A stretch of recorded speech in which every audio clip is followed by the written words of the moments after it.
The HD-DVD playback on here will be up to 1080p. It's fully capable of rendering 7.1 Dolby Digital or DTS audio. Right now we're watching King Kong on HD-DVD. So let's say if we go on to scenes, you can actually just pick whichever one you want on here and then just play it from there. The nice thing about the Vidabox too is that instead of actually having separate remotes, get yet another remote for HD-DVD or now a Blu-ray device, you can actually now take the remote, use the same one, and just control everything just from the same remote. Pick which scene you would like to watch, and then just jump right in.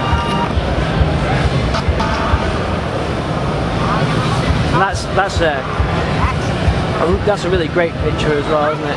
Yeah, definitely. Yeah. If you actually have a nice big screen TV at home, let's just say a 50-inch plus or even some of the 60-inch plus now, you'll definitely be able to notice the difference between selecting a Vidabox and using one of our systems versus, say, a traditional, lower-end player. Because what we do with our system is that we integrate everything, and on top of it, we try to make sure that all of the video playback is top-notch.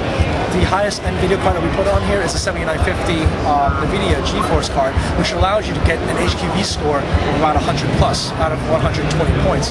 Standard DVD players will usually give you a score of about 30 points, whereas our high-end DVD players, like let's just say a Denon or a $2,000 DVD player, they'll be able to render about a 60 or 70 score. So getting a Vidabox will not only allow you to record all your television, show all your pictures to your family and friends on a larger screen, record all of your music and DVDs, you'll now be able to get the best video quality possible. On top of that, get also 7.1 surround sound for Dolby Digital and DTS. Right, yeah. Well, it looks great. Really great. And have you noticed any difference when you're running the Blu-ray playback as opposed to HD-DVD? As of right now, it's kind of hard to tell because the only true way to get an accurate comparison into it is that if you play a side-by-side, Blu-ray versus HD, and they can almost synchronize them and start playing at the same time. Just from our personal observations down at the lab, they're both very, very good formats. The only time that I think you would be able to notice a difference if you literally pause the video, go right up to it, and stare at the people and their faces and the little video artifacts that are on there. However, at that point, you're not really watching a movie anymore. You're kind of like nitpicking at it. So at this point, I think for Blu-ray or HD, I think either of them are fine formats, for high definition video playback. Yeah. And what about managed copies? Is there anything that's moved on that yet? Is that? Yes. Well, after speaking with a couple of representatives from Microsoft, managed copy is supposed to be a function that will be available in this first service pack that will be available in Vista. I actually spoke with the MPAA agent a couple of moments ago about managed copy, and it's not really a technological limitation, but rather a political limitation right now, just to get everybody on board to agree what the terms of managed copy are, what the limitations are. I think that once the agreement is made and once all the details are finalized, I think that people will still be able to enjoy copying HD-DVD or Blu-ray content directly onto the Vidabox systems and playing it back directly from the hard drive. Well, thanks very much for your time today. Thank you, Ian. Appreciate it. Back to the show. First time on the video.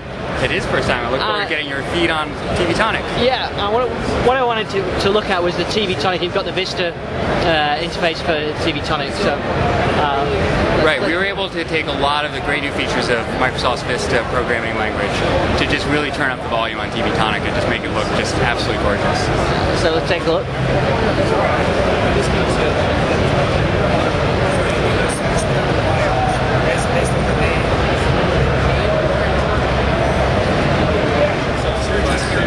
So in this new version, we were able to use all the overlays and the alpha blending in order to have an always full screen experience with the media. So you really get that much more television-like feel to it, in that you can always be watching the video and navigating the video at the same time. I think we were watching something from TVTonic there. So, see if we can find a good channel. Yes? So down the right-hand side there, you've got RSS feeds, and then the numbers counting up are the unread videos. Those are actually that's the number of videos that is in that channel at the moment. Yeah. What we've done is we've taken videos which are not quite online yet, or which are online but not on your hard drive yet, and kind of faded them into the background. Those will play, but they're going to be progressively downloaded, so it's not going to be as instant experience as those videos which are already local.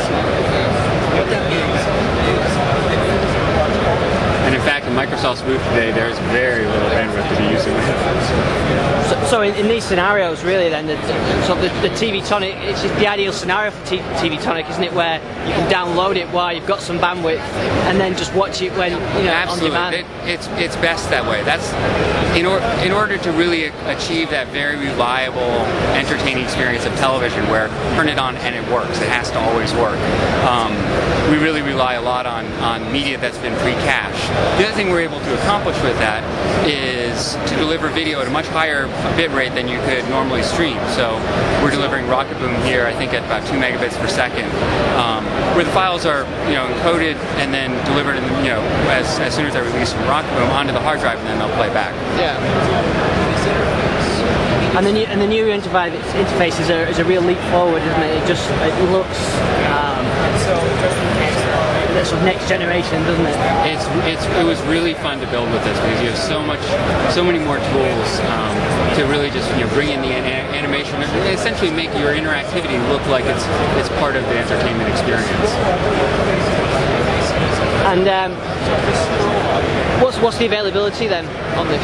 So this essentially, we launched this today, but it's going to be available with Vista when Vista releases at the end of the month. And as before, it's still free? Still free.